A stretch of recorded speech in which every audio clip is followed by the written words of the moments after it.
जय हिंद दोस्तों, economics class में एक बार फिर से आपका स्वागत है। मेरा नाम है चैन सिंह और आज हम पढ़ने वाले हैं मांग अधिक एवं अभावी मांग को दूर करने वाले उपाय। तो एक एक करके समझेंगे।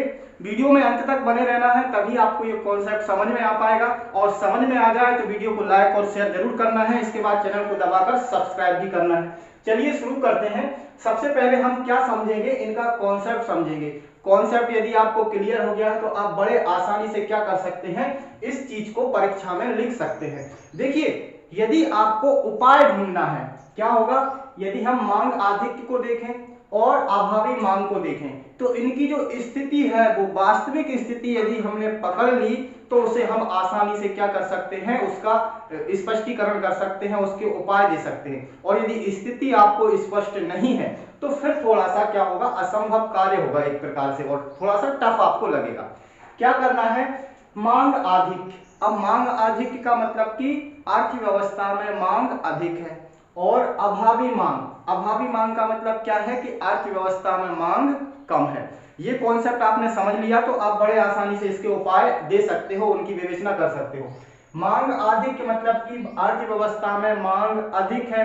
और मांग अधिक कब होती है, जब आपके पास कैश अधिक होता है। आपके पास पैसा होगा तो आप मांग अधिक करोगे, पैसा नहीं होगा तो मांग कम करोगे। ठीक है, पूरी बात किस पर टिकी हुई है, पैसे पर। अर्थशास्त्र में जो भी सब कुछ है वो किसके ऊपर है, पैसे के ऊपर। मांग अधिक का मतलब क्या है, अधिक पैसा। ठीक है, ये हमने यहां पर लिख लिया, अधिक पैसा। इसके विपरीत अभावी मांग में क्या होगा, कम पैसा। यदि पैसा नहीं होगा तो मांग नहीं करेंगे। तो अभावी मांग का कॉन्सेप्ट क्या है कि अर्थव्यवस्था में पैसा कम है। तो यहां क्या लिख देंगे हम, कम पैसा। ठीक है, ये दोनों चीजें लिख ली। अब देखिए क्या करना है, जब मांग अधिक होती है तो अर्थव्यवस्था में पैसा अधिक होता है। पैसा अधिक होता है तो फिर महंगाई बढ़ जाती है। ठीक है, तो सरकार को क्या करना है, महंगाई को कंट्रोल करना है। अब यदि पैसा अधिक है जिसके कारण मांग अधिक हो रही है तो फिर सरकार को क्या करना पड़ेगा, अर्थव्यवस्था में से पैसा निकालना पड़ेगा। मांग अधिक के समय पैसा निकालना पड़ेगा। और अभावी मांग है, अभावी मांग है मतलब कि अर्थव्यवस्था में पैसा कम है। तो ऐसी स्थिति में मतलब ये स्थिति दूर करने के लिए इसका उपाय क्या है कि सरकार अर्थव्यवस्था में पैसा डाले, लोगों के पास पैसा पहुंचे, ताकि उनकी जो क्रय शक्ति है वह बढ़े और फिर वो मांग उत्पन्न करें। दोनों स्थितियां समझ ली। मांग अधिक मतलब कि पैसा अधिक है तो पैसा सरकार अर्थव्यवस्था में से निकाल के अपने पास लाएगी। और अभावी मांग की स्थिति है मतलब कि अर्थव्यवस्था में पैसा कम है, सरकार अर्थव्यवस्था में पैसा डालेगी। ठीक है, ये दो स्थितियां समझ ली। अब आप इसे इस प्रकार से भी समझ सकते हैं। आपने जो मौद्रिक नीति पढ़ी हुई है, यहाँ पर मौद्रिक नीति के उपाय काम करते हैं। मौद्रिक नीति यदि आपने नहीं समझी है तो एक बार वो वीडियो भी आप देख लीजिए, और ये वीडियो आप देखेंगे तो आपको यहाँ से पूरा क्लियर हो जाएगा। किस प्रकार से क्लियर हो जाएगा कि इसके जो उपाय है वो मौद्रिक नीति के ही उपाय है, इसके जो उपाय है दूर करने के वो भी मौद्रिक नीति के ही उपाय है। कुछ अलग से भी उपाय होते हैं, उन पर भी चर्चा करेंगे।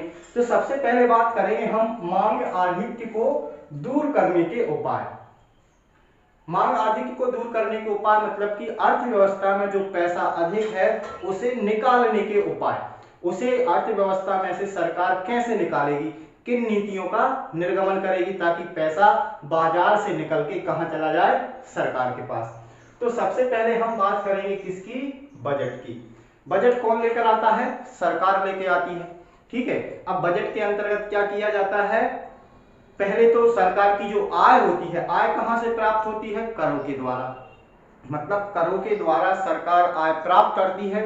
और जो करों की कुल राशि होती है वह सरकार के व्यय में शामिल हो जाती है। सरकार जो खर्च करती है उस पर फिर से कहां आ जाती है, अर्थव्यवस्था में। जैसे कर्मचारियों की जो सैलरी है उसका भुगतान होगा तो उन्हें सैलरी मिलेगी, उनकी आय बढ़ गई है। अब वो अपनी आय का भुगतान कहां पर कर देंगे, उपभोग पर। जैसे कि आप सरकारी जॉब करते हो, आपको सैलरी गवर्नमेंट देती है। अब गवर्नमेंट सैलरी कहां से देती है, जो उसे कर प्राप्त होते हैं उनसे जो राशि मिलती है वही उसकी आय होती है सरकार की। उस आय का क्या कर रही है, वह उपभोग कर रही है। आप लोगों को सैलरी मिल रही है मतलब कि सरकार उपभोग कर रही है। ठीक है, ये समझ लिया। अब देखिए, कल हमने बात की थी इससे पिछली क्लास में कि बजट जो होता है वह घाटे का भी हो सकता है और लाभ का भी हो सकता है।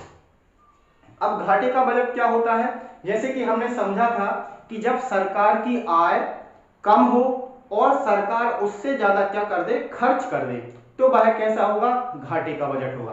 तो सबसे पहले हम यही देख लें। अब घाटे के बजट में क्या होता है, सरकार जो अधिक खर्च करती है तो अधिक खर्च करने के लिए आरबीआई के द्वारा नए नोटों का निर्गमन करवाती है। अब यदि सरकार ने नए नोटों का निर्गमन कराया है तो वो पैसा कहां जा रहा है, अर्थव्यवस्था में, व्यय के द्वारा अर्थव्यवस्था में जा रहा है। अर्थव्यवस्था में जा रहा है मतलब कि लोगों के पास पैसा अधिक हो रहा है। तो घाटे का यदि बजट लेके आती है तो अर्थव्यवस्था में पैसा अधिक जाता है, और पैसा जब अधिक होता है तो उसे रोकने के लिए फिर क्या करना पड़ेगा, जो घाटे का बजट है उसको क्या करना पड़ेगा, कम करना पड़ेगा। ठीक है, तो जो घाटे का बजट है उसमें क्या करनी पड़ेगी, यहाँ पर कमी करना पड़ेगी। ठीक है, मांग आधिक्य में कमी करना पड़ेगी ताकि पैसा, मतलब नए नोटों का निर्गमन कम हो, लोगों के पास पैसा कम जाए, इसलिए इसमें कमी करना पड़ेगी। इसके विपरीत यदि हम अभावी मांग में देखें तो अभावी मांग में क्या है, पैसा कम है, लोगों की क्रय शक्ति कम है, इसलिए तो वह मांग नहीं कर रहे हैं। तो ऐसी स्थिति में सरकार को क्या करना चाहिए, यहाँ पर घाटे का जो बजट है उसको बढ़ाना चाहिए। क्यों बढ़ाना चाहिए, ताकि लोगों के पास पैसा पहुंचे, अधिक पैसा पहुंचे, उन्हें क्रय शक्ति बढ़े, ताकि वो मांग करें, उत्पादन स्तर बढ़ता रहे, रोजगार स्तर बढ़ता रहे। रोजगार, उत्पादन का स्तर बढ़ेगा तो रोजगार का स्तर बढ़ेगा, रोजगार का स्तर बढ़ेगा तो उनकी आय बढ़ेगी, आय बढ़ने से वह मांग करेंगे और अर्थव्यवस्था में जो मांग का अभाव है वह पूरा हो जाएगा। तो घाटे का वित्त हमने समझ लिया, जो घाटे की वित्त व्यवस्था होती है या जो घाटे का बजट होता है वो अभावी मांग में उसको कम किया जाता है, और मांग आधिक्य में उसको कम किया जाता है, जबकि अभावी मांग में घाटे का बजट सरकार को लेकर आना चाहिए, मतलब अभावी मांग में उसको बढ़ाना चाहिए ताकि मांग उत्पन्न हो। अब चलिए देखिए बजट में क्या क्या होता है। सबसे पहले सार्वजनिक प्राप्तियां, सार्वजनिक प्राप्तियों का क्या है, एक अलग से चैप्टर है, इसे हम विस्तृत रूप में समझेंगे क्या क्या होती हैं।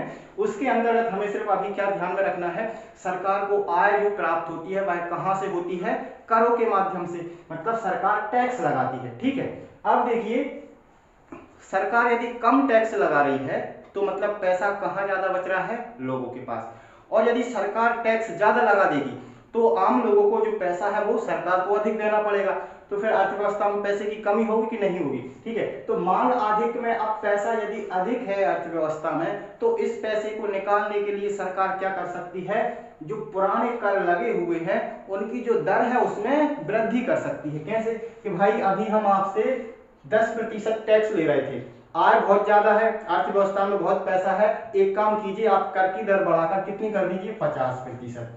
अब ये कहा क्या हो गया, यदि यहाँ पर आय आपकी 100 रुपए है तो आप कितने रुपए दे रहे थे, 10, मतलब 90 रुपए आप अपने पास बचा कर रख रहे थे, उसे खर्च कर रहे थे, तो बहुत ज्यादा मांग कर रहे थे कि नहीं भाई हम ये भी खरीद सकते हैं।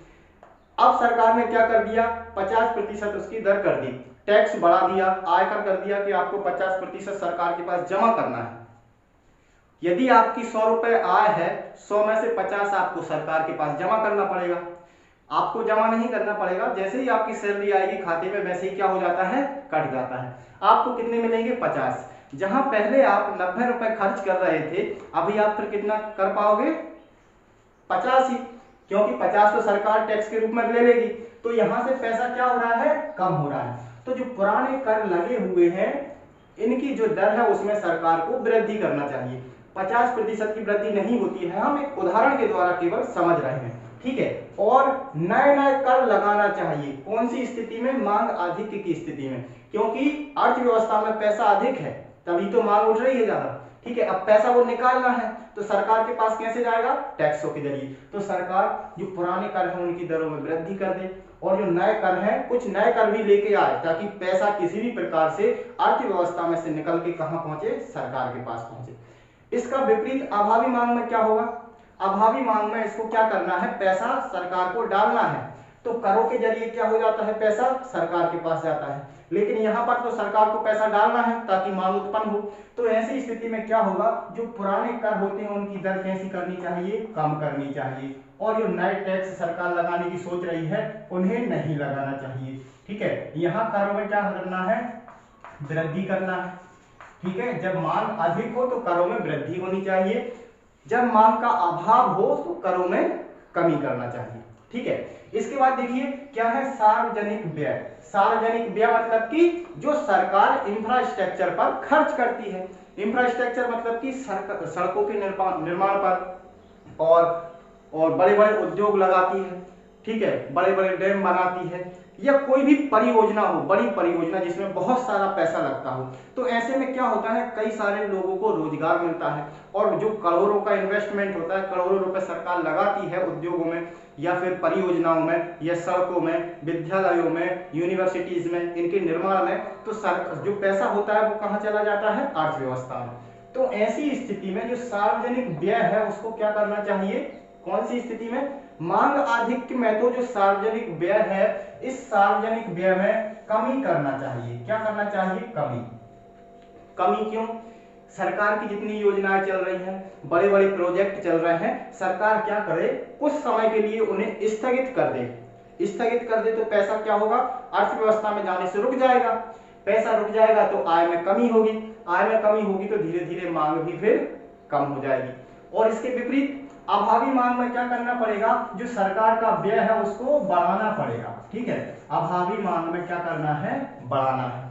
यहाँ पर बढ़ाएगी तो पैसा ज्यादा से ज्यादा अर्थव्यवस्था में जाएगा, लोगों की आय बढ़ेगी तो फिर मांग उत्पन्न होगी। ठीक है, तो व्यय समझ में आ गया, सरकार को अधिक से अधिक क्या करना चाहिए, खर्च करना चाहिए, किसमें, अभावी मांग में। और यहाँ पर मांग अधिक हो तो उसको रोक देना चाहिए। ठीक है, इसके बाद देखिए सरकारी ऋण। अब सरकार क्या करती है, जैसे कि अर्थव्यवस्था में मंदी काल है। ठीक है, मंदी काल है तो सरकार जो अपने पास ऋण लेती है व्यापारिक बैंकों से, व्यापारिक बैंकों से ऋण सरकार कब लेती है, जब उसे ये लगता है कि अर्थव्यवस्था में महंगाई ज्यादा है। ठीक है, महंगाई ज्यादा है मतलब कि मांग अधिक है, तो ऐसी स्थिति में सरकार क्या करेगी, ऋण अधिक लेगी। ठीक है, किसमें, अधिक मांग में। अधिक मांग में सरकार को ऋण अधिक लेना चाहिए। अब कहेंगे सरकार क्यों ऋण लेगी, सरकार ऋण लेकर उसका करती कुछ नहीं है, क्या करना है, सरकार अर्थव्यवस्था से पैसा निकालकर अपने पास जमा कर लेगी। व्यापारिक बैंक क्या करेंगे, ये सरकार बोलेगी व्यापारिक बैंकों से कि आप जो ऋण है वो हमें दीजिए, हम आपको अधिक ब्याज देंगे। व्यापारिक बैंकों को क्या करना है, लाभ चाहिए। तो यदि यहाँ पर जनता में उसे कम लाभ मिल रहा है तो वह फिर किसके पास पैसा जमा करेगी, किसको ऋण देगी, सरकार को। सरकार उसे अधिक भुगतान करेगी, तो ऐसी कंडीशन में पैसा कहाँ आ जाता है, सरकार के पास।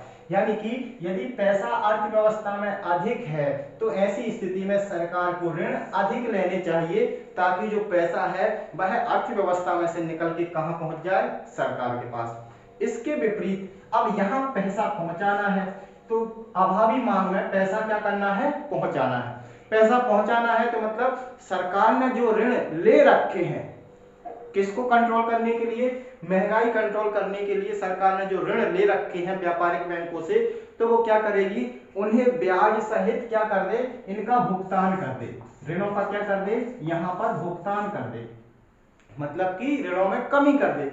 जो सरकार ने ऋण लिए हैं उन्हें लौटा देगी, किसको, व्यापारिक बैंकों को। व्यापारिक बैंक क्या करेंगी, फिर ऋण बांटेगी किन्हें, उद्योगपतियों को, क्योंकि बैंक को तो काम करना है अपना, उन्हें तो लाभ कमाना है, तो उनके पास पैसा आएगा। सरकार ने कह दिया कि ये लो तुम्हारा पैसा, आप संभालो, जो करना हो आपको। अब व्यापारिक बैंक क्या करेंगी, उद्योगपतियों को लोन देगी। उद्योगपति क्या करेंगे, उसे उत्पादन में लगाएंगे, उत्पादन बढ़ेगा, आय बढ़ेगी, रोजगार बढ़ेगा, आय बढ़ेगी, तो फिर मांग भी धीरे धीरे बढ़ने लगती है। ठीक है, तो ऋणों का क्या किया जाता है, यदि मांग अधिक है, मांग अधिक की स्थिति है तो ऋण अधिक लिए जाते हैं, सरकार को अधिक ऋण लेना चाहिए।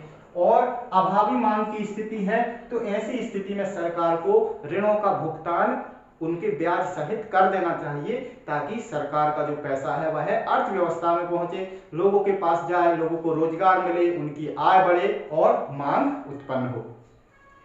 ये तो किसकी स्थिति हो गई है, ये स्थिति हमारी कंप्लीट हो गई है बजट की। अब बात करते हैं मौद्रिक नीति की। अब मौद्रिक नीति क्या होती है, मौद्रिक नीति जो है वह आरबीआई लेके आती है। आरबीआई लेके आती है या फिर सरकार लेके आती है, क्योंकि आरबीआई तो सरकार के अंडर में होती है, सरकार की नीतियों का पालन करती है और वही उसके निर्देशों पर काम करती है। तो आरबीआई क्या करती है, मौद्रिक नीति लेकर आती है। अब मौद्रिक नीति के अंतर्गत आप गौर कीजिए, हमने क्या क्या पढ़ा हुआ है, हमने पढ़ा हुआ है ब्याज दर, इसके बाद सीआरआर, इसके बाद एसएलआर, फिर रेपो, रिवर्स रेपो, ये सारी क्या है, दर है, जिसमें क्या किया जाता है, इनकी जो दर है इसमें यदि वृद्धि कर दी जाए, यदि इन सभी की दरों में वृद्धि कर देंगे तो पैसा कहां जाएगा, आरबीआई के पास, और इन सभी दरों में यदि हम कमी कर देंगे तो पैसा कहां जाएगा, अर्थव्यवस्था में। तो अब यहां पर देखिए, यहां मांग का आधिक्य है, मतलब कि पैसा अर्थव्यवस्था में अधिक है, तो मौद्रिक नीति सरकार कैसी लाएगी, मौद्रिक नीति जो रिजर्व बैंक ऑफ इंडिया है वह कैसी बनाएगी, इन सारी दरों में क्या कर देगी, वृद्धि कर देगी। जैसे ही इन सभी दरों में वृद्धि होगी तो पैसा अर्थव्यवस्था से निकलकर कहां पहुंच जाएगा, आरबीआई के पास। कैसे, ब्याज दर क्या होती है, जिस पर कि लोगों को लोन है वह उपलब्ध कराया जाता है। यदि ब्याज की दर बढ़ा दी जाए तो लोन कैसे हो जाएंगे, फिर महंगे हो जाएंगे, तो आम लोग ऋण कम लेंगे, ठीक है। और सीआरआर क्या होता है, जो व्यापारिक बैंकों को अपनी कुल जमाओं का पैसा रिजर्व बैंक के पास जमा करना होता है। मान लीजिए इसकी कुल जमाएं कितनी है, 100 है, यदि सीआरआर 10 है तो कितने रुपए जमा करने पड़ेंगे, 10, और इसकी दर बढ़ाकर यदि 50% कर दी जाए तो फिर कितना पैसा जमा करना पड़ेगा, 100 में से 50, ठीक है। उसी प्रकार एसएलआर क्या होता है, जो व्यापारिक बैंकों को अपने डेली के लेन देन के लिए अपने पास रखना होता है। अब यदि मान लीजिए सरकार कहे कि अभी आपको 10% रखना है 100 में से, कुल जमाओं का 10%, तो 10 रुपए ही अपने पास रखेंगे, और 10 रुपए जैसे ही दिन भर में खत्म हो जाएगा, उसके बाद कोई ग्राहक निकालने आता है पैसा, तो उन्हें पैसा यदि नहीं है तो वो मना कर देती हैं कि कैश खत्म हो गया। ये समस्या आपने भी कई बार सुनी होगी कि बैंक में कैश नहीं बचा है, ठीक है। लेकिन आरबीआई यदि ये कह दे कि आपके दरवाजे से कोई बिना पैसे का नहीं जाना चाहिए, मतलब कि यदि आपका कोई ग्राहक उसके अकाउंट से पैसे निकालने आता है तो वह खाली हाथ नहीं जाना चाहिए, इतना कैश आपको अपने पास रखना होगा। तो इसकी दर में एसएलआर बढ़ाकर यदि 25% कर दे, तो अभी ये 10 रुपए बचाकर रख रहे थे, अभी कितना रखेंगे, फिर 25 रुपए। तो 50 इसने ले लिया, 25 इन्होंने ले लिया, अब बैंक के पास कितने बचेंगे, 25 रुपए। तो 25 रुपए के लोन वह दे सकती है, इससे ज्यादा नहीं दे सकती। मतलब यदि अर्थव्यवस्था में व्यापारिक बैंकों का योगदान 100 रुपए का है और सरकार को कम करना है उसे, तो क्या करेगी, सीआरआर, एसएलआर और बैंक की दर इन सभी में क्या कर देगी, वृद्धि कर देगी, ठीक है। वृद्धि कर देगी तो व्यापारिक बैंकों से पैसा कहां पहुंचेगा, आरबीआई के पास। मतलब कि व्यापारिक बैंकों से मतलब कि अर्थव्यवस्था से पैसा निकलकर कहां पहुंच जाएगा, आरबीआई के पास, ठीक है। अब इसके विपरीत कर लीजिए, यहां पर यहां क्या करना है, पैसा अधिक पहुंचाना है, किसमें, अभावी मांग में। अभावी मांग में पैसा अधिक अर्थव्यवस्था में पहुंचाना है, तभी तो ये मांग का जो अभाव है वह धीरे धीरे कम होगा, मांग उत्पन्न होगी, उत्पादन भी बढ़ेगा, रोजगार का स्तर भी बढ़ेगा। तब क्या करना है, जो मौद्रिक नीति होती है इन सभी दरों में क्या कर दी जाती है, यहां पर तो होगी वृद्धि, मतलब यदि मांग अधिक है तो वृद्धि होगी। लेकिन यदि मांग अभाव की स्थिति है, मांग अभाव की स्थिति में इसमें क्या की जाएगी, कमी की जाएगी, किसमें, मौद्रिक नीति की जो दरें हैं इन दरों में कमी होगी, ठीक है।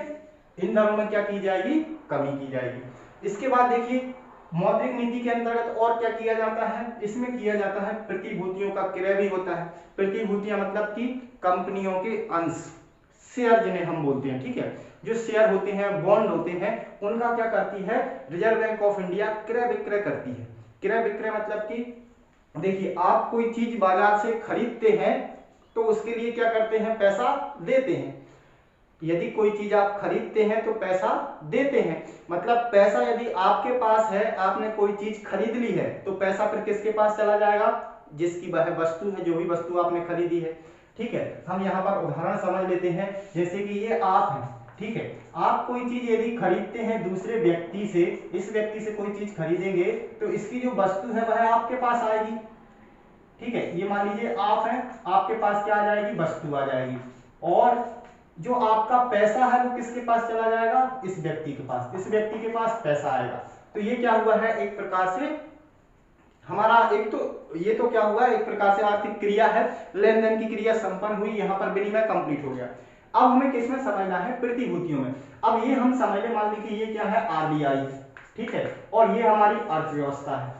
अब आरबीआई क्या करती है, जब मांग अधिक होती है, या हम ये समझे कि बाजार में पैसा अधिक होता है, अब क्या करना है, सरकार को, आरबीआई को पैसा निकालना है। ऐसी स्थिति में क्या करेगी, जैसे इसने सामान आपको बेचा था तो उसे पैसा मिल गया था, अब आरबीआई क्या करेगी, प्रतिभूतियों का विक्रय कर देगी। अर्थव्यवस्था में क्या कर देगी, विक्रय कर देगी। विक्रय कर देगी मतलब कि जो कंपनियों के शेयर, अंश और जो बॉन्ड है वो सब आरबीआई अर्थव्यवस्था में बेच देगी, जिन लोगों को खरीदना है, ठीक है, तो वो खरीदेंगे, तो पैसा किसको देंगे, फिर आरबीआई को। तो यदि अधिक की स्थिति है तो प्रतिभूतियों का क्या किया जाता है, विक्रय किया जाता है। ये बात हमें याद रखना है, ठीक है, प्रतिभूतियों का क्या होगा, विक्रय होगा। विक्रय होगा तो प्रतिभूतियां कहाँ जाएंगी, लोगों के पास, जो लोग खरीदना चाहते हैं, जो बैंक खरीदना चाहती हैं, जो संस्थाएं खरीदना चाहती हैं, उनके पास प्रतिभूतियां पहुंच जाएंगी, शेयर पहुंच जाएंगे, और जो पैसा इनके पास है वो पैसा कहाँ पहुंच जाएगा, आरबीआई के पास। तो इस प्रकार से अर्थव्यवस्था में से पैसा निकाला जाता है, ठीक है। इसके बाद देखिए, इसके विपरीत देख रहे हैं अभावी मांग में। अभावी मांग में क्या है, यहाँ पर आरबीआई को पैसा पहुंचाना है तो क्या करेगी, यहाँ पर विक्रय किया था, यहाँ पर क्या कर ले, क्रय कर ले। क्रय मतलब कि खरीदना। अब आरबीआई खरीदेगी तो शेयर और जो बॉन्ड है वो किसके पास जाएंगे, आरबीआई के पास जाएंगे, और पैसा कहाँ जाएगा, अर्थव्यवस्था में जाएगा। तो प्रतिभूतियों का अभावी मांग में क्रय किया जाता है और मांग अधिक में विक्रय किया जाता है, ठीक है। तो ये हमें उपाय लिखना है, और ये मत समझ लेना भाई कि आपको इसी प्रकार से टेबल वहां पर बनानी है। यदि परीक्षा में पूछ लिया जाए, मांग अधिक को दूर करने के उपाय क्या है, यदि आ जाए अभावी मांग को दूर करने के उपाय क्या है, तो ऐसा मत करना कि ये पूरी टेबल आप वहां पर बना दें। हमें क्या करना है, ये टेबल केवल समझने के लिए बना रखी है, यहां से आपको कॉन्सेप्ट क्लियर हो रहा है, ठीक है। अब कॉन्सेप्ट क्लियर हो जाता है और दोनों में से कोई एक आएगा, दोनों का साथ में नहीं पूछा जाएगा कि मांग अधिक एवं अभावी मांग को दूर करने के उपाय क्या है। यदि ऐसा भी प्रश्न आता है तो ऐसी स्थिति में आप ये टेबल का प्रयोग कर सकते हैं, ठीक है, जब दोनों का आए। लेकिन करना फिर थोड़े से अच्छे से करना है, ठीक है। यहाँ पर जैसे हमने उपाय लिख लिए, उपाय के बाद मांग अधिक अभावी मांग लिख लिया, इसका फिर विस्तृत रूप आपको लिखना है कि करों में इसमें वृद्धि की जाएगी, इसमें करों में कमी करना चाहिए, ऐसा पूरा लिखेंगे तो फिर आपका आंसर सही होगा। किसी एक का पूछा जाता है तब आपको टेबल का प्रयोग नहीं करना है, ठीक है। इसके बाद चलिए, अब क्या रह गया है, व्यापार नीति। व्यापार नीति ये कौन करती है, सरकार जो है इस पर कंट्रोल करती है। व्यापार नीति क्या होती है, इसमें आयात और निर्यात इसके मुख्य प्रयोग किए जाते हैं, इनके लिए नीतियां बनाई जाती हैं। कैसे नीतियां बनाई जाती हैं, देखिए दो नीतियां यहाँ पर अपनाई जाती हैं, एक अति मूल्यन की नीति और एक अवमूल्यन की नीति। इसके लिए भी एक सेपरेट चैप्टर है, विनिमय दर, जो हम बाद में पढ़ेंगे। अभी सिर्फ इतना समझ लीजिए कि जो अति मूल्यन की नीति है इसके अंतर्गत क्या हो जाता है, ये आयात होते हैं, आयात जो होते हैं ये कैसे हो जाते हैं, सस्ते हो जाते हैं। आयात कैसे हो जाते हैं, सस्ते, और जो निर्यात होता है वह कैसा हो जाता है, महंगा, ठीक है। निर्यात महंगा हो जाएगा और आयात सस्ते हो जाएंगे। इसके बाद अवमूल्यन की नीति देखें तो अवमूल्यन में क्या हो जाता है, आयात हो जाते हैं महंगे, आयात कैसे हो जाएंगे, महंगे हो जाएंगे, और जो निर्यात है वह सस्ते हो जाएंगे। निर्यात को सस्ता किया जाता है और आयात को इसमें महंगा किया जाता है। अब जरा हम दोनों स्थितियां समझ लें, कौन कौन सी। मांग अधिक, मांग अधिक मतलब कि अर्थव्यवस्था में पैसा अधिक है, तो व्यापार नीति में सरकार कौन सी नीति अपनाएगी, मांग अधिक के समय सरकार अपनाती है अति मूल्यन की नीति। अति मूल्यन की नीति के अंतर्गत आयात जो है सस्ते किए जाते हैं।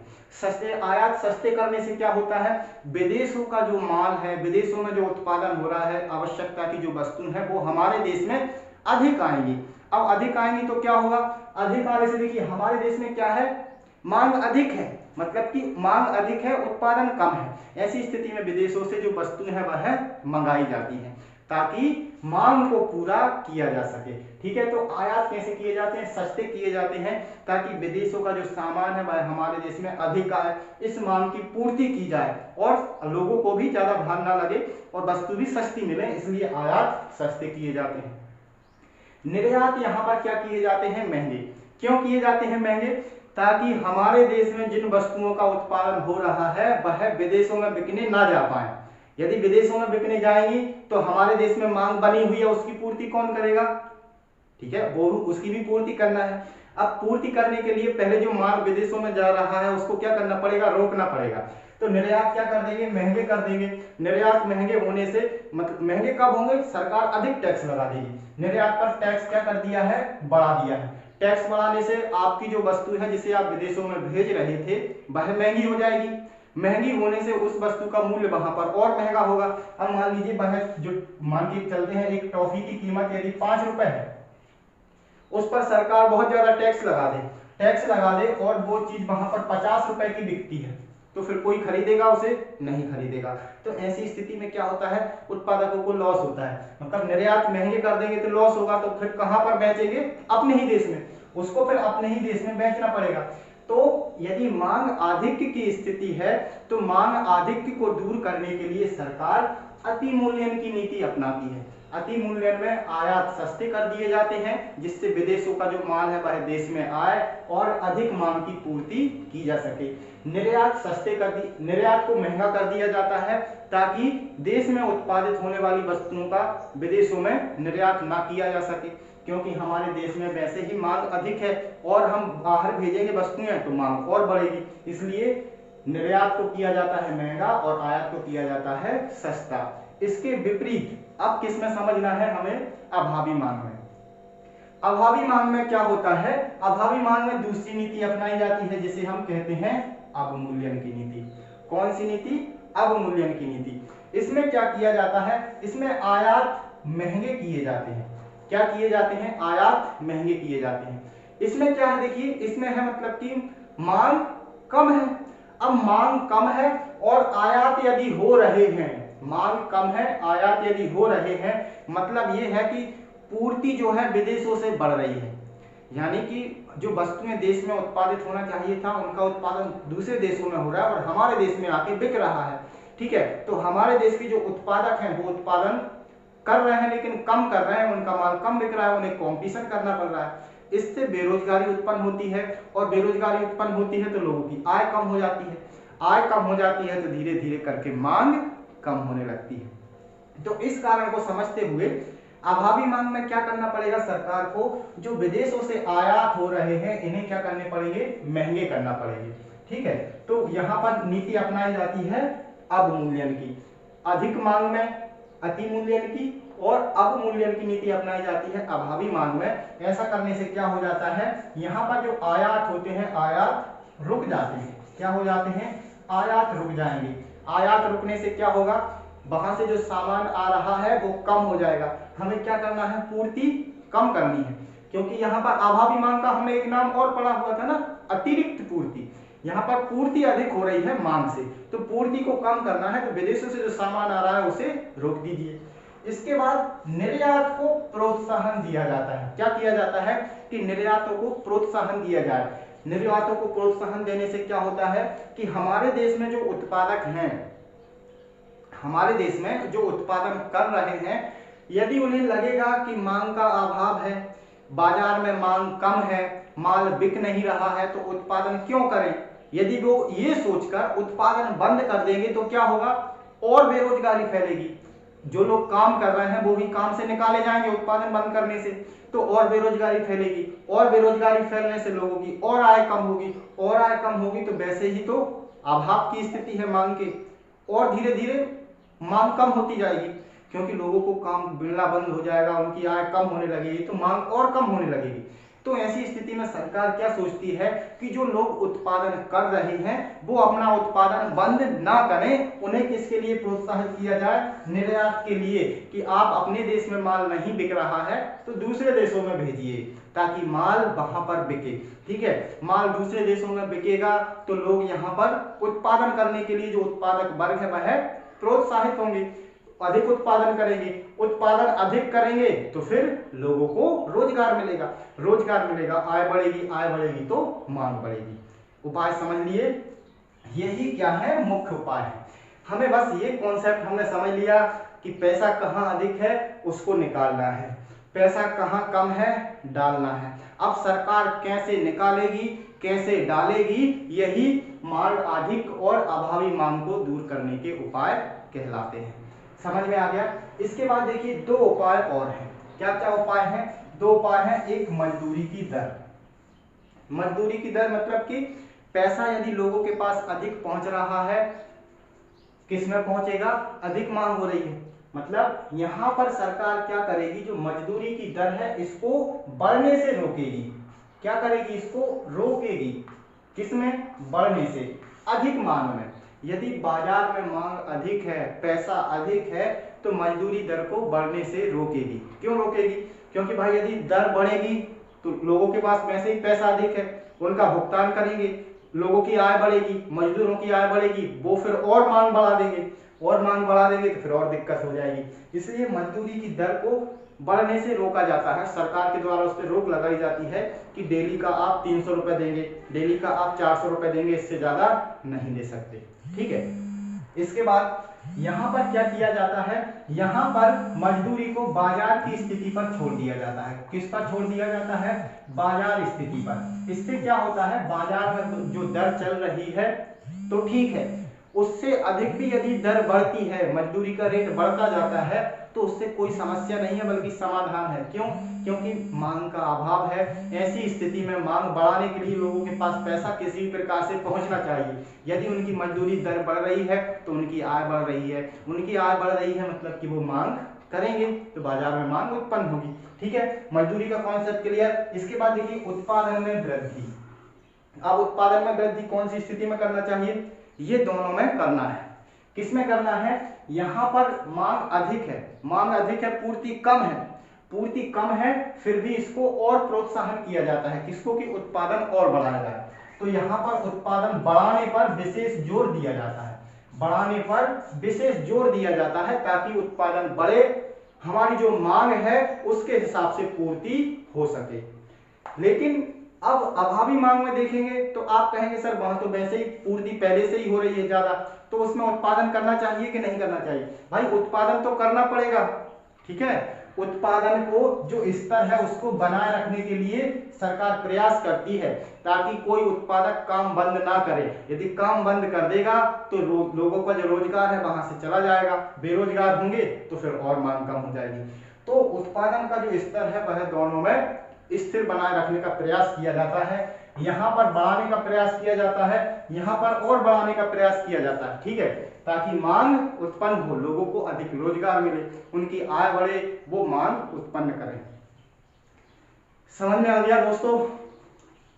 ये जो कॉन्सेप्ट है हमने एक बार समझ लिया, बढ़िया सा हम लिख सकते हैं। ठीक है, किस प्रकार से लिखना है मैंने सारी बातें आपको बता दी हैं, और जो उपाय हैं दोनों के हमने यहाँ पर क्लियर कर लिए हैं कि अधिक मांग में क्या होगा, मतलब उपाय वही है।